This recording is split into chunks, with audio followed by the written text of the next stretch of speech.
નમસ્કાર વિદ્યાર્થી મિત્રો, આજે આપણે 11મા ધોરણની કાર્બનિક રસાયણ વિજ્ઞાનની શરૂઆત કરીએ. જે એમાં આવતું લેસન છે કાર્બનિક રસાયણ વિજ્ઞાનના પાયાના સિદ્ધાંતો. આના વિશે થોડું આપણે ઊંડાણમાં જઈએ. તો 10મા ધોરણમાંથી તમે કાર્બનિક રસાયણ વિજ્ઞાન વિશે ભણીને આવો છો, જેમાં તમને ખબર છે મિથેન, ઇથેન, પ્રોપેન, બ્યુટેન અથવા તો આલ્કેન, આલ્કીન, આલ્કાઇન, આ બધી વસ્તુઓ વિશે તમે ઓલરેડી પરિચિત છો જ. હવે પ્રશ્ન એ થાય કે કાર્બનિક રસાયણ વિજ્ઞાન એના પાયાના સિદ્ધાંતો છે, તો શું આવું બીજું કોઈ રસાયણ વિજ્ઞાન ખરું? બીજું રસાયણ વિજ્ઞાન આની સાપેક્ષે પેરેલલ ટુ પેરેલલ જો ચાલતું હોય તો એ છે રસાયણ વિજ્ઞાનની બીજી શાખા, જેને આપણે કહીએ અકાર્બનિક રસાયણ વિજ્ઞાન. તો અકાર્બનિક રસાયણ વિજ્ઞાન અને કાર્બનિક રસાયણ વિજ્ઞાનમાં પ્રાચીન સમયની અંદર શું માનવામાં આવતું હતું? પ્રાચીન સમયમાં એવું માનવામાં આવતું હતું કે જે કાર્બનિક રસાયણ વિજ્ઞાન છે, કે જેમાં કાર્બનિક પદાર્થો સંકળાયેલા છે, એ ફક્ત ને ફક્ત સજીવ સૃષ્ટિમાં જ મળતું હતું. અને જે અકાર્બનિક પદાર્થો છે એ ફક્ત ને ફક્ત નિર્જીવ સૃષ્ટિમાં મળતું હતું. જેમ કે હાલના સંજોગોમાં પણ આપણને કોઈ વ્યક્તિ એમ કે અકાર્બનિક પદાર્થનો કોઈ દ્રષ્ટાંત આપે તો જ મગજની અંદર સ્ટ્રાઇક થાય કે આ તો આપણા નિર્જીવ સૃષ્ટિ મળે છે. જેમ કે NaCl ક્યાં મળે? દરિયામાં. Sodium carbonate, magnesium sulphate, potassium chloride, potassium iodide, calcium carbonate, આ બધા જ કેલ્સાઇટ ને મેગ્નેસાઇટ રાજસ્થાનની અંદર જે ખડકો મળે છે અંદર મળે, એટલે આપણે ખબર પડે કે આ બધા જ પદાર્થો અકાર્બનિક રસાયણ વિજ્ઞાનના પદાર્થો છે, કે જે જનરલી આપણે જે પણ ચર્ચા કરીએ છીએ બધાને કેમાંથી મળે છે? પૃથ્વીના પેટાળમાંથી મળી શકે છે, દરિયામાંથી મળે, એટલે કે પાણીમાંથી હોઈ શકે, હવામાંથી હોઈ શકે, જમીનમાંથી હોઈ શકે. એનો મતલબ કે દરેક સ્ત્રોત જે હું કહું છું એ બધા જ કેવા છે? નિર્જીવ. પરંતુ અહીંયા પ્રાચીન સમયની અંદર એવું માનવામાં આવતું હતું, જો હું શબ્દ વાપરું છું માનવામાં આવતું હતું, એવું માનવામાં આવતું હતું કે કાર્બનિક પદાર્થો જે પણ કોઈ મળી રહ્યા છે વૈજ્ઞાનિકોને એ સજીવ સૃષ્ટિમાં મળતા હતા. સજીવ સૃષ્ટિમાં એટલે કે પ્રાણી સૃષ્ટિ પણ હોઈ શકે અને વનસ્પતિ સૃષ્ટિ પણ હોઈ શકે. એનો મતલબ કે કુદરતે આપણા શરીરની અંદર, એટલે કે શરીર, પ્રાણી શરીર હોય કે વનસ્પતિ શરીર હોય, એની અંદર કાર્બનિક પદાર્થનું સંશ્લેષણ કરવા માટે કોઈ પદાર્થ મૂકેલો હોવો જોઈએ, કોઈ એવું બળ મૂકેલો હોવો જોઈએ, કોઈ અન્ય સંશ્લેષિત થવા માટે કોઈ પદાર્થ મૂકેલો હોવો જોઈએ, જેથી કરીને પ્રાચીન સમયમાં વૈજ્ઞાનિકોની એવી માન્યતા હતી કે ભાઈ કાર્બનિક પદાર્થ ફક્ત સજીવ સૃષ્ટિમાં મળે છે અને અકાર્બનિક પદાર્થો ફક્ત નિર્જીવ સૃષ્ટિમાં મળે છે. ત્યારબાદ ધીમે ધીમે ધીમે વિજ્ઞાનની સંશોધનની ક્રિયા આગળ વધતા ફ્રીડરિચ હોલર નામનો જે વૈજ્ઞાનિક છે, એણે 1828 ની અંદર કાર્બનિક પદાર્થ યુરિયા Na2CO, જેને કાર્બનિક પદાર્થ કહીએ છીએ, એને એમોનિયમ સાયનેટ એ અકાર્બનિક પદાર્થ છે, એમાંથી એને બનાવ્યો. હવે અમારા વાળા બનાવ્યો ન બોલે, અમારા વાળા સંશ્લેષિત કર્યો એવું બોલે. તો વિજ્ઞાનની ભાષામાં કહીએ તો શું થાય? એમોનિયમ સાયનેટ છે એ અકાર્બનિક પદાર્થ હતો અને એમાંથી કાર્બનિક પદાર્થ કોણ બનાવ્યું? યુરિયા. આપણે હિસ્ટ્રી જોવાની છે. તેથી કરીને ત્યારબાદ બીજા અન્ય વૈજ્ઞાનિકો, એટલે કે વિજ્ઞાન જગતને એક પ્રોત્સાહન મળ્યું કે કાર્બનિક પદાર્થો અન્ય ઘટકમાંથી પણ બનાવી શકે. પછી અન્ય ઘટક કાર્બનિક હોય કે અકાર્બનિક ગમે એ પણ હશે, પણ એટલું વસ્તુ ખરું કે કોઈ પદાર્થમાંથી બનાવી શકાય છે. અહીંયા તો અકાર્બનિક પદાર્થમાંથી બન્યો યુરિયા. તો હાલના સંજોગોની અંદર 95% કે તેથી વધારે કાર્બનિક પદાર્થો અન્ય સ્ત્રોતમાંથી બનાવવામાં આવે છે. અન્ય સ્ત્રોત એ કાર્બનિકમાંથી કાર્બનિક બનાવવામાં એ પણ છે, અકાર્બનિક પદાર્થમાંથી પણ કાર્બનિક બને એ પણ. એનો મતલબ એવો કે અત્યારે કાર્બનિક પદાર્થો જે બની રહ્યા છે આપણા સૃષ્ટિની અંદર અવેલેબલ છે, કે વૈજ્ઞાનિક પાસે કે વિજ્ઞાન જગત પાસે અવેલેબલ છે, એ બધા જ સજીવ સૃષ્ટિમાંથી બનાવેલા નથી. સંશ્લેષિત રીતે અત્યારે 95% કે તેથી વધારે કાર્બનિક પદાર્થો બનેલા છે. તો હવે આ કાર્બનિક પદાર્થમાં ઊંડાણમાં જઈએ. કાર્બનિક પદાર્થમાં મૂળભૂત તત્વ કોણ હોય? તો કે કાર્બન અને હાઇડ્રોજન. જો હું શબ્દ વાપરું છું મૂળભૂત તત્વ, એનો મતલબ એવો હું નથી કહેતો કે વિજ્ઞાન આપણને એવું નથી સમજાવતું કે કાર્બનિક પદાર્થમાં ફક્ત કાર્બન અને હાઇડ્રોજન જ હોય. કાર્બનિક પદાર્થમાં કાર્બન, હાઇડ્રોજન બે તો મૂળભૂત મુખ્યત્વે, ઉપરાંત સલ્ફર પણ હોઈ શકે, ઓક્સિજન પણ હોઈ શકે, નાઇટ્રોજન પણ હોઈ શકે, હેલોજન પણ હોઈ શકે. એ બધા જ કાર્બનિક પદાર્થો જ કહેવાય. તો આ કાર્બનિક પદાર્થની અંદર તમે રસાયણ વિજ્ઞાનનું નામ આપો છો કાર્બનિક પદાર્થ, તો પછી એની અંદર મૂળભૂત તત્વ કોઈક તો હશે. હા, એ તો કયું કાર્બન ને હાઇડ્રોજન, પણ એની અંદર પણ મુખ્યત્વે રાજા કોણ હશે? મૂળ હશે કાર્બન. તો કાર્બન બીજા સાથે જોડાયેલો હશે, અન્ય ઘટક સાથે જોડાયેલો હશે. પછી એ મૂળ હાઇડ્રોજન પણ હોઈ શકે, એના પછી સાથેનો સલ્ફર પણ હોઈ શકે, ક્લોરીન પણ હોઈ શકે, ઓક્સિજન પણ હોઈ શકે, હાઇડ્રોજન પણ હોઈ શકે, કોઈ પણ હોઈ શકે.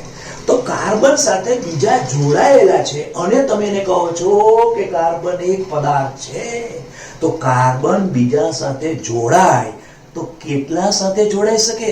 આ જોડાવાને કહેવાય કાર્બનની સંયોજકતા.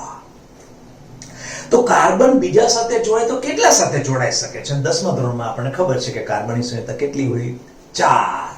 કાર્બનની સંયોજકતા 4 હોય. તો પાછું એમ થાય કે કાર્બનની સંયોજકતા 4 છે, તો વાંધો નહીં, એ તો આપણે ડીપમાં જોઈશું.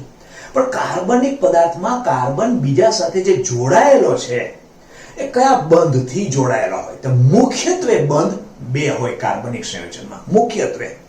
બીજા બધા શબ્દો હોઈ શકે છે, પણ એ વધારે પછી આપણે 12મા ધોરણમાં જઈશું ત્યારે. પણ મુખ્યત્વે 2. 99% કાર્બનિક પદાર્થમાં કાર્બન અન્ય ઘટક સાથે જોડાયેલો હોય એ બંધ સહસંયોજક બંધ હોય, જે તમને ખબર છે, સહસંયોજક. અને થોડો પણ જો બીજો કોઈ બંધ હોય તો એ આયોનિક બંધ હોય. આયોનિક બંધ. આયોનિક બંધની હમણાં આપણે ચર્ચા કરીશું, એ 12મા ધોરણમાં આવશે કે એમાં ગ્રિગ્નાર્ડ પ્રક્રિયક આવે છે. ગ્રિગ્નાર્ડ પ્રક્રિયક, જેમાં આયનીય બંધ હોય. આયનીય બંધ હોય એટલા માટે આપણે આયનીય બંધ એ હમણાં ચર્ચા નહીં કરીએ, આપણે સહસંયોજક બંધની ચર્ચા કરીશું. તો કાર્બન કાર્બનિક સંયોજનની અંદર રહેલો છે, એ અન્ય 4 ઘટકો સાથે જોડાયેલો છે, અને એ પણ અન્ય ઘટકો સાથે કેવી રીતે જોડાયેલો છે? બંધ કેવો છે? સહસંયોજક બંધ છે. તો સહસંયોજક બંધ કાર્બન કેટલા બંધ સાથે જોડાય, કેટલા બંધ બનાવી શકે છે? 4. હવે 4 બંધ કેવી રીતે બનેલા છે એના માટે થોડું ઊંડાણમાં જવું પડશે. થોડું. એક લુઈસ નામનો વૈજ્ઞાનિક થઈ ગયો. લુઈસ નામના વૈજ્ઞાનિકે કોઈ પણ પરમાણુની બાહ્યતમ કક્ષકમાં રહેલા ઇલેક્ટ્રોનને બિંદુ સ્વરૂપે દર્શાવવું, આવી વસ્તુ દર્શાવેલી છે. કોણે? લુઈસે.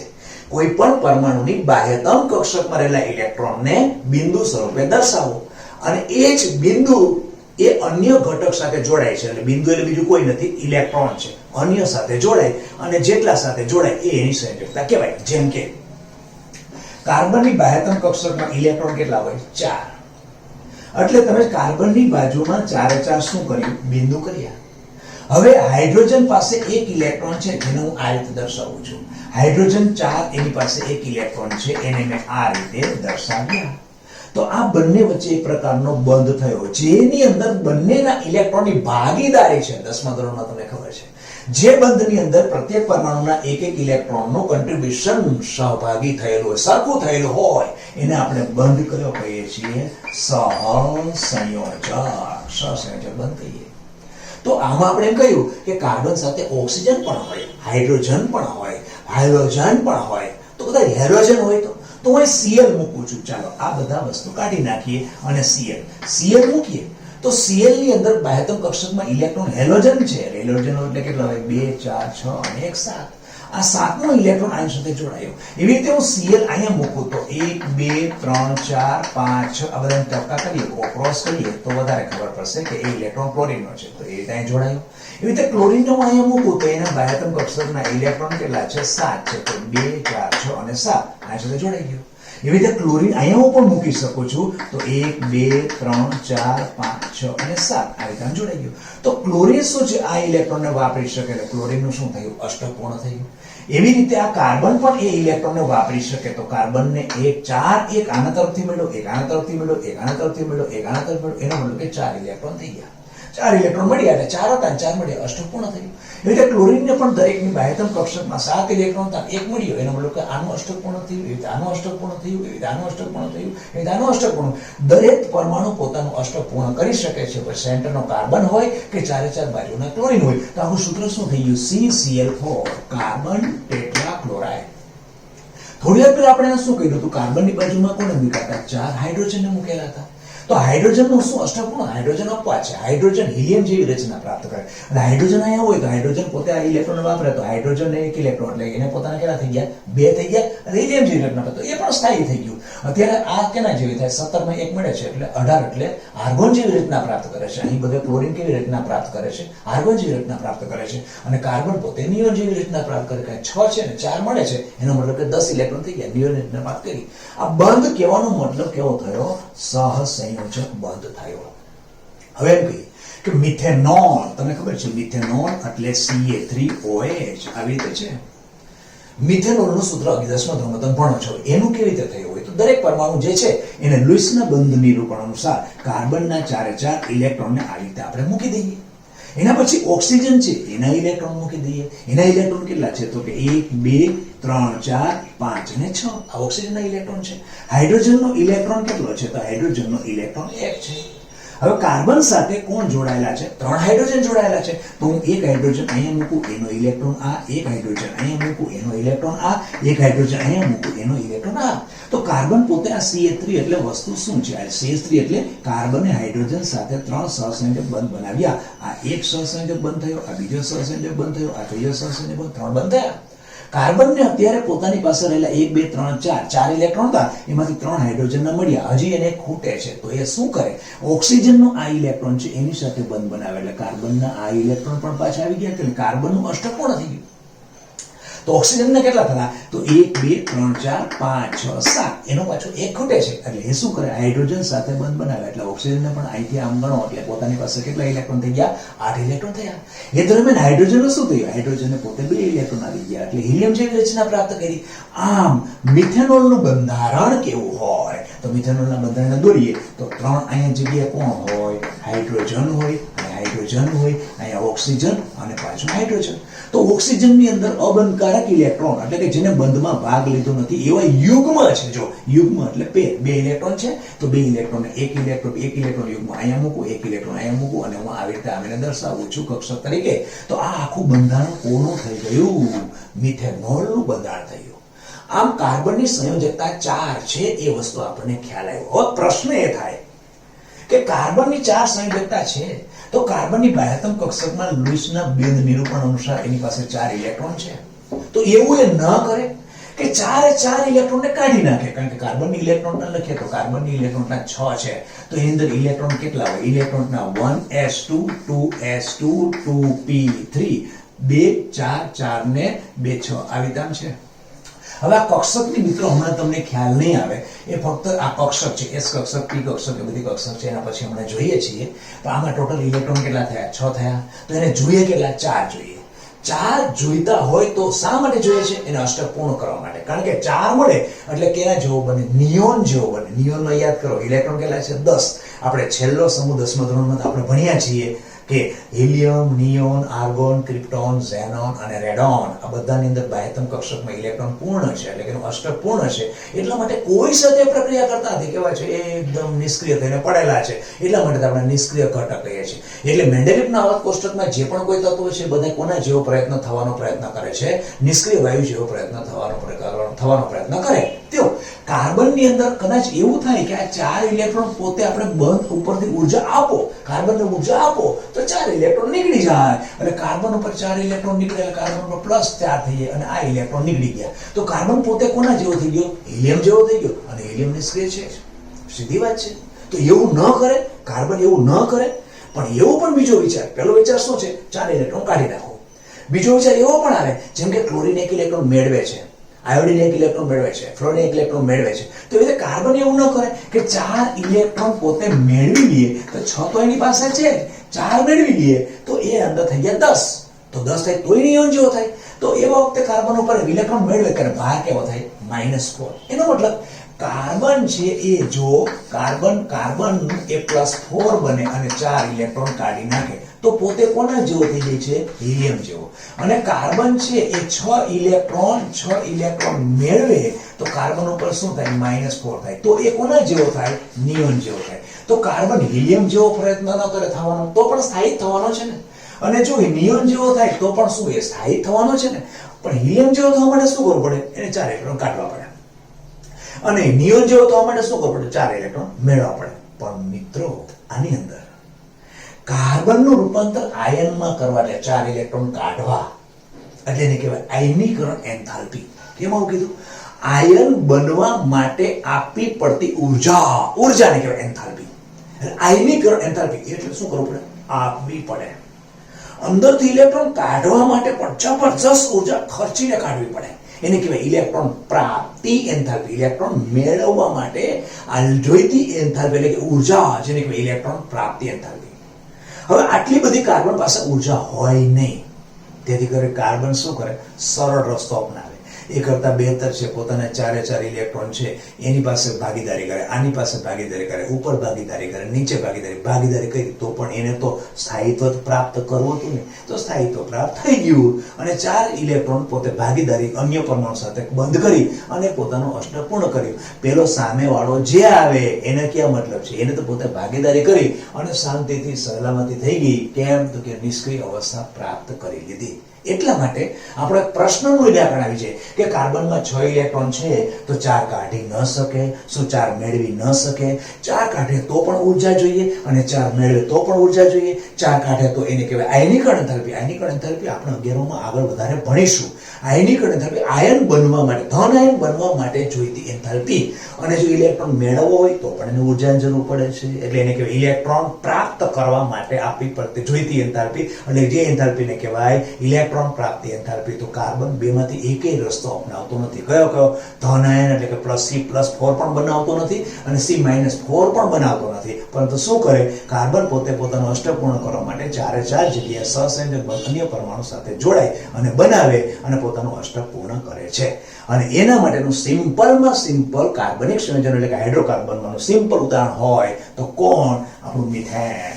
એટલે આપણે એને મિથેન, કે જેને આલ્કેન, આલ્કીન, આલ્કાઇન, એના વિશે થોડુંક આપણે આગળ જોઈએ કે આલ્કેનની અંદર આલ્કેન કહીએ, આલ્કેન, અને બીજું કોણ હતું? આલ્કીન, કાર્બનિક સંયોજનો. અને પછી કોણ છે? આલ્કાઇન. આલ્કેનનું સામાન્ય સૂત્ર શું? CnH2n+2. આનું સામાન્ય સૂત્ર CnH2n, આનું સામાન્ય સૂત્ર CnH2n-2. આ બધી વસ્તુ મિત્રો તમને ખબર જ છે, પરંતુ હું તમને જે કહીશ ને એના પછી તમને લાગશે કે હા આ વસ્તુ તો બરોબર, અમને ખ્યાલ જ નતો, આ વસ્તુ તો ક્યારે અમને કદાચ પરીક્ષામાં પૂછાયું હોય તો અમે અટકી જ. હવે મિથેન કરીએ. મિથેનનું સૂત્ર આપણને ખબર છે CH4, એટલે આને કોણ કહીએ છીએ? મિથેન. અને એને આપણે સૂત્રમાં લગાડીએ તો કાર્બનની સંખ્યા કેટલી છે? 1. કાર્બનની સંખ્યા 1 અહીંયા મૂકી દઈએ તો 1 × 2 એટલે 2 થયા અને +2 કરીએ છીએ એટલે 4 થઈ ગયા. હવે ઇથેન કરીએ. ઇથેનનું સૂત્ર શું? તો C2H6. આપને ખબર જ છે C2H6. તો કે સર શું તમે આ બધી વસ્તુ કરો? જોઈએ હમણાં ક્યાં સુધી આપણે જઈએ છીએ. તો આમાં પાછું સંખ્યા 2 મૂકીએ અને 2 થયું અને n બરાબર 2 મૂકે એટલે 2 × 4 ને +2 અને એનો કે 6 થયા. C2H6 થયું. હવે આગળ જઈને ક્યાં સુધી જવાનું છે? ક્યાં સુધી? Methane, ethane, propane, butane, pentane, hexane, heptane, octane, nonane, પછી ડેકેન, અનડેકેન, ડોડેકેન, એટલે 12 સુધી લઈ આપણે. હવે હું તમને એ પૂછું છું કે આપણને જ્ઞાન છે છતાં પણ નાનામાં નાની વસ્તુ આપણા મગજની અંદર ક્યારે બેસેલી નથી. તમને પૂછવામાં આવે, આ તો હજી પણ કરી શકો તમે, પણ આગળ તો ક્યારે એપ્લાય કર્યું નથી કે નોનેનનું સૂત્ર જણાવો. નોનેનનું સૂત્ર શું? અહીંયા સુધી પછી બધું બ્યુટેન જઈને આપણે બંધ જ થઈ ગઈ. હકીકતમાં આ જગ્યાએ આપણે આને ગોખેલ રાખ્યું છે પણ કોઈ દી એપ્લાય કર્યું? નોનેનનું સૂત્ર કહો તો એટલે કાંઈ નથી અઘરું બેટા. આની અંદર કાર્બનની સંખ્યા 9 મૂકી દો એટલે તમારું નોનેનનું સૂત્ર તૈયાર થાય. જેમ કે આ નોનેન છે, એનું સૂત્ર મારે કરવું હોય તો શું કરવું? C9 કરવું. તમે કે આ તો સર સહેલું છે, માનું છું, એગ્રી, પણ આને એપ્લાય નથી કર્યું આપણે ક્યારેય. C9 એને કારણે આપણે પરીક્ષામાં ભોગ લેવાઈ જાય છે. એ જ શું કરો છો? 9 દુને 18, 18 ને 2 20, 20. આ થઈ ગઈ નોનેન. હવે એવી રીતે દાખલા તરીકે પેન્ટેનનું સૂત્ર કહીએ તો કરવાનું શું છે? કાર્બન 5 મૂકો, પેન્ટેન એટલે 5. અને ગુણાકાર કરો 5 દુ ને 10, 10 ને 2 12, એનો મતલબ શું થઈ ગયું H12. આ વસ્તુ મેં એકમાં બતાવી, હવે બીજામાં એટલું બધું ડીપમાં આપણે નહીં જઈએ. હવે આની અંદર પણ શું આવશે, પણ આનો પ્રથમ સભ્ય ક્યારે એક કાર્બનથી ન હોય, કારણ કે આલ્કેન કોને કહેવાય, જે કાર્બનિક સંયોજનમાં કાર્બન કાર્બન વચ્ચે શું હોય, દ્વિબંધ હોય, આને કહેવાય આલ્કેન. તો એક દ્રષ્ટાંત લઈએ તો કાર્બન કાર્બનની સંખ્યા દ્વિબંધ હોય તો કાર્બન સંખ્યા 4 કરીએ તો CH2 જેને આપણે કહીએ ઇથીન. ઇથીનનું સૂત્ર શું, ઇથીનનું સૂત્રમાં મૂકી દો, કાર્બન કેટલા છે 2, તો C2H કેટલા 2 દુ ને 4, એનો મતલબ કે 2 મૂકીએ એનો બરાબર મૂકીએ તો H4, એટલે કે ઇથીન. આવી રીતે આની અંદર મેં જેમ તમને કહ્યું કે નોનિન પણ આવી શકે છે. એના પછી 2 નોનિન 5 નોનિન એ પછી IUPAC માં ખાલી તમને નોનિનનું સૂત્ર કે ડેકિનનું સૂત્ર કે પેન્ટીનનું સૂત્ર દરેકને આ રીતે બનાવી શકો છો. એવી રીતે આની અંદર કરીએ. આનું પણ કાર્બનિક સંયોજનમાં આખી શ્રેણી જે છે એમાં ક્યારે પણ એક કાર્બન ન થાય. કેમ તો કે તમે કહો છો આલ્કાઇન એટલે શું, લાંબી કાર્બનની શૃંખલા છે એમાં કોઈ પણ એ બે કાર્બન વચ્ચે હંમેશા ત્રિબંધ હોય તો જ એક આલ્કાઇન શ્રેણીનો સભ્ય થઈ શકે. જેમ કે આપણે કાર્બન કાર્બન વચ્ચે ત્રિબંધ કરીએ તો એમાં સંયોજકતા કાર્બન 4 પૂરી કરવા માટે આ બંને બાજુ એક એક મૂકીએ છીએ, એક મૂકીએ તો હવે આ સૂત્ર શું થઈ ગયું, કાર્બનની સંખ્યા કેટલી છે 2, એટલે એનું કે C2 હવે H n બરાબર 2 મૂકો છો તો 2 દુ ને 4, 4 માંથી 2 કાઢો એનો મતલબ કે હાઇડ્રોજન પણ કેવા થયા 2 થયા કે નહીં, અને આપણું થઈ ગયું ઇથાઇન. આ તો ઇથીન, અહીંયા આપણો ઇથેન, ઇથેન, ઇથીન અને ઇથાઇન. હવે એવી રીતે જેમ મેં આમાં તમે પૂછ્યું એવી રીતે તમે સામાન્ય ગુજકેટની અંદર તમે પૂછી શકે છે કે ભાઈ તમને કરવામાં આપેલું કે Hex2 આયન, અને હેક્સ એટલે 6 કાર્બન હોય, 2 એટલે બીજા નંબર ઉપર દ્વિબંધ, અને આયન એટલે આલ્કાઇન. એનું સૂત્ર શું, એનું સૂત્ર કરવું હોય તો આપણે કઈ સોનું સૂત્ર કરવા માટે કઈ ગોખો જવાનું નથી કે કેટલા કે દોરવાનું ને એના પછી ગણવાના, કાર્બન કેટલા, હાઇડ્રોજન કેટલા, ને ગણવાની કોઈ જરૂર નથી. સીધો આની કિંમત મૂકી દો, 6 આવે તેનો મતલબ કે કાર્બન 6, પછી 6 દુ ને 12, 12 માંથી 2 નીકળી ગયા એનો મતલબ 10. આ Hex2 2 તો શું બતાવે છે કે લાંબી કાર્બનની શૃંખલા જે રીતે હોય છે ને આને આમ કરવામાં આપીએ પછી આપણે IUPAC મેળવીશું 1 2 3 4 5 ને 6, અને બીજા ઉપર ત્રિબંધ હોય છે. પછી એમ કે 4 કે 3 કે 4 કે તો આમ ત્રિચોથા ઉપર આપણે કરી નાખવાનો છે ત્રિબંધ છે. ત્રિબંધ કઈ જગ્યાએ છે એવી રીતે આલ્કાઇનની અંદર પણ દ્વિબંધ કઈ જગ્યાએ છે IUPAC માં વધારે થોડું ડીપમાં આપણે જોઈશું. આ થયું કાર્બનિક સંયોજનની પ્રાસ્તાવિક માહિતી. હવે 11મા ધોરણની અંદર પહેલા વાળો અણુ આપણે લેવાનો છે મિથેન. આ મિથેન અણુ કે જેમાં કાર્બન સાથે 4 હાઇડ્રોજન છે. હવે હું થોડું તમને કહું અને પછી અંદર મિથેનના અણુ કેવા પ્રકારનું હોય, બંધારણ કેવું દર્શાવે છે, એ બધી જ વસ્તુઓ ધીમે ધીમે આપણને ક્લિયર કટ થતી જશે. મિથેનનું અણુ લઈએ તો મિથેન એટલે કોણ, CH4 થાય. એમાં કાર્બનનું ઇલેક્ટ્રોન રચના કાર્બન 6 છે. એની ઇલેક્ટ્રોન રચના લખું તો 1s2 2s2 2p2. હવે આ કેવું હોય કે પરમાણુ કેન્દ્ર હોય એના પછી આવી રીતે કક્ષા હોય છે. આને કહેવાય n બરાબર 1, n બરાબર 2, n બરાબર 3. આની અંદર s કક્ષક આવેલી હોય, આની અંદર s કક્ષક અને p કક્ષક હોય. p કક્ષક 3 હોય, એક px, py અને pz, અને x અક્ષ ઉપર ફેલાયેલી, y અક્ષ ઉપર ફેલાયેલી અને z અક્ષ ઉપર ફેલાયેલી. અત્યારે તમે એની અંદર બહુ ડીપમાં નહીં જતા કારણ કે તમને ખ્યાલ નહીં આવે. સેકન્ડ લેસન જ્યારે આગળ જઈને આવશે ને આપણે ત્યારે આમાં ખ્યાલ આવશે. પણ એટલે આની અંદર ઇલેક્ટ્રોન અહીંયા s માં 2 ભરાય, p માં 2 ભરાય, s માં 2 ભરાય, પણ આ કેટલા n બરાબર 1 છે એટલે 1s જો લખ્યું પહેલો અને s એમાં ઇલેક્ટ્રોન કેટલા 2. પહેલા શક્તિ સ્તરની અંદર s કક્ષક એમાં ઇલેક્ટ્રોન કેટલા 2. બીજા શક્તિ સ્તરમાં કોણ હોય s, બીજા શક્તિ સ્તરમાં s છે એમાં પણ ઇલેક્ટ્રોન કેટલા 2. p માં એક કક્ષકમાં 2 ઇલેક્ટ્રોન સમાય તો p કેટલી છે 2 2 અને 2. પણ હોય તો ને જેટલા હોય એટલા કરવાના. કેટલા છે 6 નથી, આપણી પાસે ટોટલ ઇલેક્ટ્રોન કેટલા 6 છે, 6 ઇલેક્ટ્રોન છે તો s માં 2 ભર્યા એટલે 6 માંથી 2 નીકળી ગયા એટલે 4 વધ્યા, પાછા 4 વધેલા છે એટલે 2 આમાં મૂકીએ એટલે 2 આમાં ગયા એટલે ટોટલ 6 માંથી 4 નીકળી ગયા, 2 ને 2 4 નીકળી ગયા, રહ્યા કેટલા 2. હવે રહ્યા બાકી 2 તો p માં કેટલા ભલે ભલેની કેપેસિટી 6 છે તો ભરાશે કેટલા 2 આવી રીતે 2. હવે આ p કેટલી છે 3 છે એટલે p ને હું 3 દોરું છું આવી રીતે આમ કક્ષકને બોક્સ તરીકે હું દોરું છું. આને બોક્સ તરીકે દોર્યું. આની અંદર ઇલેક્ટ્રોન એક ઉપર હોય એક નીચે આવી રીતે આની અંદર 1 અને 2. આ એક px અને py બંને મેં કે કર્યું આમ થયું.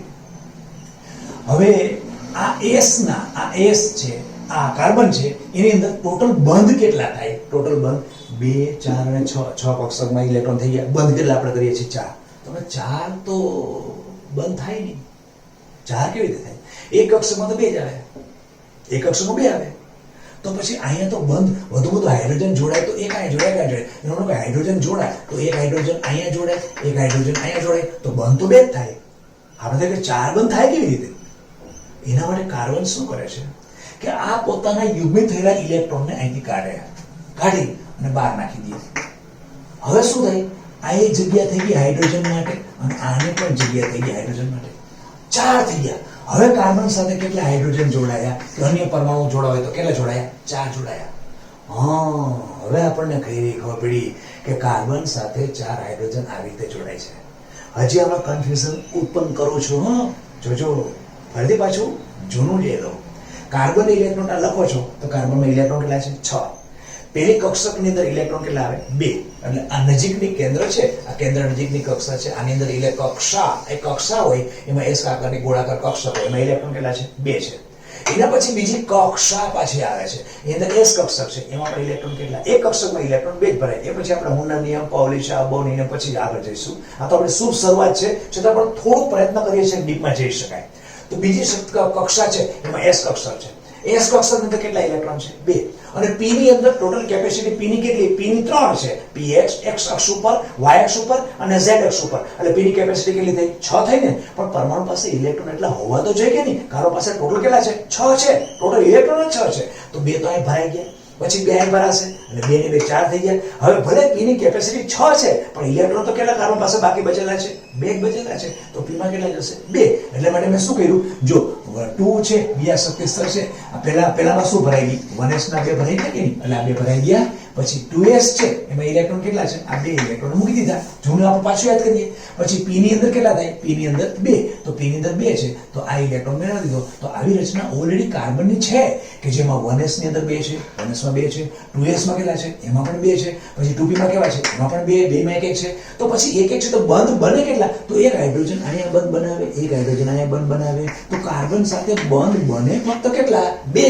જ્યારે આપણે વર્ષોથી એકને એક વસ્તુ કરીને આવીએ છીએ કે કાર્બનની સંયોજકતા 4 છે અને એની ઇલેક્ટ્રોનના લખતા ખબર પડે કે સંયોજકતા થાય કેવી રીતે? એમાં તો 2 જ ભરાય છે અને જો 2 ભરાય તો એનું અષ્ટક પૂર્ણ પણ ન થાય. એટલા માટે કાર્બન શું કરે? અહીંયા પોતાના યુગ્મિત ઇલેક્ટ્રોન છે, આ ઇલેક્ટ્રોન યુગ્મિત છે, એનું અયુગ્મન કરે. ઉત્તેજિત અવસ્થા જેને કહેવાય. ઉત્તેજિત અવસ્થામાં શક્તિ મેળવી અને અહીંથી પોતાનો આ કક્ષકમાં પોતાનો ઇલેક્ટ્રોન પોતાની આગળની કક્ષકમાં નાખી દે. એટલે અહીંથી એક ઇલેક્ટ્રોન ક્યાં નાખી દે છે? અહીંયા નાખી દે છે. અહીંયા નાખી દે એટલે અહીંયા હજી પણ હવે એક હાઇડ્રોજન બને, અહીંયા પણ હાઇડ્રોજન બને. હાઇડ્રોજન પોતાનો ઇલેક્ટ્રોન લઈને આવે એટલે શું થાય? સહસંયોજક બંધ બની ગયો. હવે કાર્બનની ઇલેક્ટ્રોન કેટલા મળી ગયા? આ એક હાઇડ્રોજનનો, આ બીજા હાઇડ્રોજનનો, આ ત્રીજા હાઇડ્રોજનનો, આ ચોથા, દરેકના સહસંયોજક બંને એક એક ઇલેક્ટ્રોન મળી ગયા ને. તો એની પાસે વધારાના ઇલેક્ટ્રોન કેટલા થઈ ગયા? 4. હતા કેટલા? 6 અને મળ્યા કેટલા? 4. એનો મતલબ હવે એની પાસે બંધ પૂરેપૂરા 10 ઇલેક્ટ્રોન થઈ ગયા. પણ એમાં કન્ફ્યુઝન શું કે આ 3 p કક્ષકો x અક્ષ ઉપર, y અક્ષ ઉપર અને z અક્ષ ઉપર ફેલાયેલી હોય. આ 3 p કક્ષકો કાર્બનની આ 3 કક્ષકો x, y અને z ઉપર ફેલાયેલી હોય. અને s કક્ષક જે આ છે ને, s કક્ષક ગોળાકાર હોય. તો પછી અહીંયા હાઇડ્રોજન જોડાય, અહીંયા હાઇડ્રોજન જોડાય, અહીંયા હાઇડ્રોજન જોડાય અને ગોળાકાર છે એ દાખલા તરીકે આ કોઈ જગ્યાએ ગોળાકાર છે, અહીંયા જોડાઈ ગઈ. તો પછી કાર્બન અને હાઇડ્રોજનના બંધ કોણ કેવા થાય? બંધ કોણ કેવા થાય? 3 બંધ કોણનું મૂલ્ય કેટલું થાય? 3 બંધ કોણનું મૂલ્ય 90, 90 અને 90. 3 બંધ કોણનું મૂલ્ય કેટલું થાય? એટલે કે મિથેનના અણુમાં 3 CH બંધ કોણ કેટલો થાય? 90. અને એક બંધ કોણ C અને એક બંધ કોણ એ ગમે તે હોઈ શકે. એ 80 પણ હોય, 120 પણ હોય, 60 પણ હોય, કોઈ પણ હોય. એનો મતલબ મિથેનમાં કાર્બન સાથે જોડાયેલા 4 હાઇડ્રોજન આ સમાન બંધ કોણે જોડાયેલા નથી. 3 બંધ કોણનું મૂલ્ય સમાન હશે. કેમ? તો કે 3 બંધ હાઇડ્રોજન સાથે જોડાય છે તો કઈ કક્ષકમાં જોડાય છે? કાર્બનની p કક્ષક. અને p કક્ષક કેટલા ખૂણે ગોઠવાયેલી હોય? હંમેશા x, y અને z. ત્યાં હાઇડ્રોજન બંધ બનાવે, વચ્ચે કાર્બન છે. એનો મતલબ કે બંધ કોણનું મૂલ્ય 3 નું કેટલું થાય? 90. ચોથા s કક્ષક ગોળાકાર છે. ત્યાં ઇલેક્ટ્રોન કોઈ પણ જગ્યાએ હાઇડ્રોજન એની સહસંયોજક બંધ જોડાવે તો એ બંધ કોણ આપણને ખબર નથી. ખબર હોય કે નથી કાંઈ વાંધો નહીં, પણ એટલું તો ચોક્કસ કે મિથેનના અણુમાં 4 CH બંધ છે. આટલું ચોક્કસ થયું. એમાં 3 બંધ કોણનું મૂલ્ય 90 છે અને ચોથાનું કંઈક જુદું છે. એનો મતલબ એવો કે 4 બંધ કોણ સમાન અંશના નથી. આવું પ્રૂફ કહી શકાય. આવું આપણે ચોક્કસ આયા સમજીને કહી શકીએ કે મિથેનમાં 4 CH બંધ સમાન કોણના નથી. પરંતુ મિથેનનો પ્રાયોગિક પુરાવો દર્શાવે છે કે મિથેનમાં 4 આ કાર્બન હું છું, એક બંધ અહીંયા, એક બંધ અહીંયા, એક બંધ અહીંયા, એક બંધ અહીંયા જ્યાં છે બધા જ બંધ કોણનું મૂલ્ય સમાન છે. તો અહીંયા તો દ્વિધા ઉત્પન્ન થઈ. અને ભાઈ સમાન કઈ રીતે હોય? કાર્બને પોતાની 3 p કક્ષકો જે એ 90 અંશના ખૂણે ગોઠવાયેલી છે એની સાથે 3 હાઇડ્રોજન ને આવે તો ખાલી બંધ જ બનાવ્યો છે. તો એ CH બંધનું મૂલ્ય તો કેવું હોવું જોઈએ? 90 હોવું જોઈએ. અને S અક્ષર 2s કક્ષક છે તો ગોળાકાર છે, એમાં ગમે તે ઇલેક્ટ્રોન ફરતો હશે, તે હાઇડ્રોજન જોડાઈ ગયો હશે, તે બંધકણ કોઈ પણ જુદો હશે. એનો મતલબ કે એવું જ કહી શકાય કે 3 બંધકોણનું મૂલ્ય સમાન હોય છે, ચોથા બંધકોણનું મૂલ્ય જુદું હોવું જોઈએ. પણ મિથેનનો પ્રાયોગિક પુરાવો એટલે ઇન્સ્ટ્રુમેન્ટમાં જોયા પછી વૈજ્ઞાનિકોએ એવું કહ્યું કે મિથેનની અંદર કોઈ પણ CH બંધકોણ અલગ અલગ પ્રકારના નથી. બધા જ બંધકોણનું મૂલ્ય 109 અને 28 મિનિટ છે. એનો મતલબ આ તો નવો જ બંધકોણ આવ્યો. 109 અને 28 મિનિટ આવડે શું? આ તો નવું જ આવ્યું. આવું કેમ? આના માટે આપણે આના પછીનું જે લેક્ચર લેશું કે જેમાં મિથેનનો અણુ, ઇથેનનો અણુ, ઇથીન છે, ઇથાઇન છે એટલે આલ્કીન, આલ્કાઇન બધાના સંકરણ વિશે વાત કરીશું. અને ત્યારે આ પ્રશ્ન જે આપણે ઉદ્ભવેલો છે એનું નિરાકરણ આવી જશે. ત્યાં સુધી મિત્રો, બાળકો, આ સસ્પેન્સ જ રાખીએ અને પછી નવા લેક્ચરની અંદર ફરીથી પાછું નવી વસ્તુ જાણવી એટલે આપણે ઇંતજારી રહીએ કે આવું વસ્તુ સરે કહ્યું સાચું, પણ આ વસ્તુ કેમ? એના માટે નવી વસ્તુ આવશે. સંકરણ શું છે, કઈ કક્ષકો વચ્ચે થાય, કેવી રીતે થાય, કેવી રચના છે, બંધકોણ સમાન કેમ થયો, આલ્કેનમાં આવું કેમ, આલ્કીનમાં આવું કેમ, સિગ્મા બંધ શું, પાઈ બંધ શું, બધી જ વસ્તુ આના પછીના લેક્ચરની અંદર ફરીથી પાછું જોઈશું. આજે આપણે આ લેક્ચરને અહીંયા સ્ટોપ કરીએ. નમસ્કાર.